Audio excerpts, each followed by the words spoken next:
암세포의 증식을 막고 파괴하는 항암제는 암에 걸린 환자들에겐 꼭 필요한 약물인데요. 항암제는 암세포 증식을 방해해 암세포의 분열을 막고 사멸시키게 됩니다. 항암제에는 여러 가지 종류가 있고 작용하는 기전도 다양한데요. 항암제 선택은 환자의 암이 무엇인지 암의 상태와 성격에 따라 달라집니다. 항암제는 크게 세포 독성 항암제, 표적 항암제와 면역 항암제 등으로 분류합니다. 세포 독성 항암제도 작용 기전에 따라 알킬화제, 대사기량제, 유사분열 억제제 등으로 세분하며 표적 항암제도 작용 기전에 따라 신호전달 억제제, 신생혈관 억제제 등으로 나눕니다. 면역 항암제는 T세포 면역 조절제, 암백신, 항암 바이러스 등으로 분류할 수 있습니다. 암 환자가 늘어나면서 항암제 치료를 받은 환자도 함께 증가하고 있습니다. 항암제는 다른 암 치료법과 함께 사용될 수도 있고 단독으로 사용되기도 하는데요. 한 가지 항암제만을 투여하기도 하지만 대부분 두 가지 이상의 항암제를 함께 투여함으로써 효과를 높이고 있습니다. 항암제의 투여 목적에 따라 여러 경우에 사용됩니다. 우선 원발암을 수술이나 방사선 치료 후에 재발률을 낮추기 위해 투여하는 수술 후 보조 항암 치료에 사용됩니다.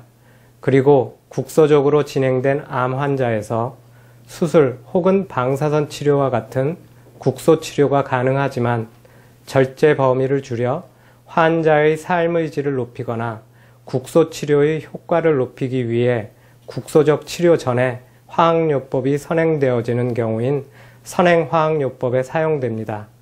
이외에 방사선 치료와 함께 항암제 치료를 병행하는 동시항암 방사선 치료에도 사용하고 전이성 암 환자에서 삶의 질을 높이면서 수명의 연장을 위해 시행하는 고식적 항암 치료에서 항암제가 사용됩니다. 그리고 표적 항암제와 면역 항암제는 단독으로 사용되거나 세포 독성 항암제와 병행 투여하는 등 각 암종마다 효과가 입증된 방법으로 사용됩니다. 많은 드라마에서 암에 걸린 주인공의 치료 과정을 표현할 때 빠지지 않는 것이 한 움큼 빠지는 머리카락과 갑자기 화장실로 달려가 구토하는 장면인데요. 실제로 항암제 부작용은 이 두 증상을 포함해 다양하게 나타날 수 있습니다. 치료의 과정이긴 하나 환자에게 힘겨움을 안기는 항암제 부작용은 어떻게 해서 생기는 걸까요? 세포 독성 항암제는 빠른 속도로 분열하고 성장하는 세포를 공격합니다. 빠른 속도로 분열하고 성장하는 세포의 가장 대표적인 것이 암세포이고 따라서 세포 독성 항암제를 투여할 때 암세포에 가장 많은 효과가 나타납니다. 그러나 우리 몸에는 암세포 외에도 빠른 속도로 분열하고 성장하는 세포들이 있는데 위장관 점막세포, 골수세포, 생식세포, 모근세포 등이 대표적입니다. 그래서 암세포에 대한 항암치료 효과가 나타나지만 정상세포들에 대해서는 부작용이란 측면으로 나타납니다. 표적 항암제는 암의 증식과 성장에 관여하는 특정 표적 인자를 공격하는데 일부 정상세포들에도 표적 인자가 있어 표적 항암제에 같이 공격을 받아 부작용이 나타납니다.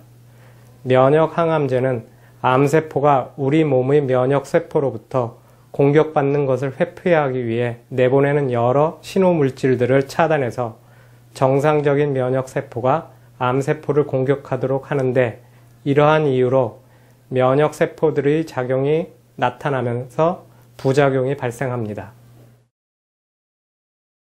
항암제는 주기라는 단위로 투여되는데요. 보통 2주나 3주를 한 주기로 하는데 항암제의 종류에 따라 다양합니다. 항암제에는 먹는 항암제와 주사 항암제가 있으며 먹는 항암제의 경우 매일 먹거나 수주 동안 투여한 뒤에 수주간 휴약하는 등의 스케줄이 흔한데요. 주사 항암제 또한 스케줄이 다양한데 3주에 하루만 맞는 것에서부터 복잡한 투약 스케줄이 있는 경우도 있습니다. 항암제 스케줄 및 강도에 따라 입원하여 맞거나 외래에서 맞기도 하는데요. 주사약은 종류에 따라 수초에서부터 48시간에 걸쳐 주사하는 것까지 다양한 방법이 있습니다. 항암제의 종류와 환자 개인의 과거 병력 및 개인적인 차이에 의해 부작용들은 다양하게 나타날 수 있습니다.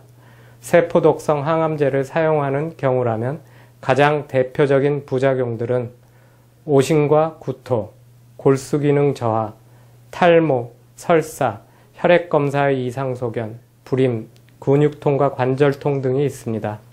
표적 항암제의 경우에는 부작용의 발생 빈도는 세포독성 항암제에 비해 낮으며 피부 발진, 고혈압, 주사 투여증의 주입 반응, 심장 영향 등이 있을 수 있으며 각각 투여하는 표적 항암제의 종류에 따라 다릅니다. 면역 항암제 중에서 T세포 면역 조절제들은 피로감, 근육통, 관절통이 발생할 수 있고 면역 매개의 약물 이상 반응으로 폐렴, 대장염, 내분비병증, 신장염, 피부 반응 등이 나타날 수 있습니다. 항암제가 투약되는 동안 정상세포가 손상되면서 부작용이 나타납니다. 환자와 보호자는 부작용 내용과 그에 따른 관리 방법을 알고 잘 대처할 수 있어야 하는데요. 예를 들어 항암제를 정맥주사를 통해 투여 시 통증이 있는 경우 항암제가 혈관 밖으로 샌다는 것을 의미할 수 있으므로 바로 의료진에게 알려야 합니다. 항암제 투여 전에 의료진이 항암제 치료 시에 발생할 수 있는 여러 가지 부작용들과 부작용의 증상 정도에 따른 대처법을 미리 설명해 드립니다. 이를 통해 본인에게 나타날 수 있는 부작용들과 대처법을 기억하고 필요한 조치를 취하지만 만약 의문이 생기거나 증상이 심해 일상생활에 지장을 줄 정도면 병원에 문의해서 상담을 받으시는 것이 가장 적절한 대처법으로 여겨집니다. 예를 들면 항암제 투여 후 오심과 구토가 발생할 경우 병원에서 미리 처방받은 약을 복용해 증상이 가라앉을 경우에는 일상생활을 하며 지내지만 약을 복용해도 증상이 악화되어 음식물 섭취가 힘들어지면 탈수와 영양 부족을 치료하기 위해 병원에 내원해 적절한 치료를 받아야 합니다. 만약 치료 중에 일상생활에 지장이 없을 정도이고 병원에 문의할 정도로 심하지 않은 경우라면 다음 항암 치료를 위해 병원에 방문할 때 메모를 해서 의료진에게 문의를 하시는 방법도 좋을 것 같습니다. 항암제를 먹는 동안 환자는 부작용으로 인해 힘들 수 있습니다. 그러나 항암제를 쓰지 않았다면 그만큼의 시간을 가지기 어려울 수도 있는 일인데요. 그 시간이 환자의 상태에 따라 짧을 수도 있고 길 수도 있으며 항암제를 맞을 때 생기는 부작용 또한 천차만별입니다. 항암제 투여가 끝나면 대부분의 부작용들이 사라지지만 일부 부작용들은 없어지기까지 몇 개월에서 몇 년까지 시간이 필요한 경우들도 있습니다. 아주 드물게 일부 부작용들은 계속 지속될 수 있기 때문에 항암제 투여 전에 이러한 부작용들의 발생을 방지하기 위해 여러 검사들을 시행합니다. 여기서 잠깐! 잘못된 의학 상식을 바로잡아 건강도 지키고 상식도 키우는 Yes or No. 항암제 부작용이 적으면 효과가 없다는데 사실인가요?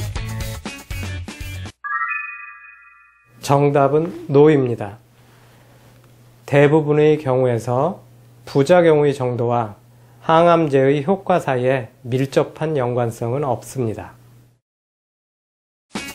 잘못된 의학상식 깨치기 Yes or No 두 번째. 탈모는 모든 항암제에서 나타나는 부작용인가요? 정답은 NO입니다. 모든 항암제가 탈모를 일으키지는 않고 탈모를 일으킨다고 알려진 항암제 중에도 전체가 아닌 부분적으로 탈모를 일으키는 경우도 있습니다. 탈모는 항암제 치료가 끝나면 대부분에서 다시 회복됩니다. 항암제 치료 전 먹고 있던 약을 의료진에게 알려야 하는데요. 항암제와 약제 종류에 따라 서로 영향을 미칠 수 있기 때문입니다. 복용 중이던 약을 임의로 끊어서도 안 되며 항암 치료 때문에 복용하던 약을 먹지 못하는 경우에도 반드시 담당 의사와 상의해야 합니다.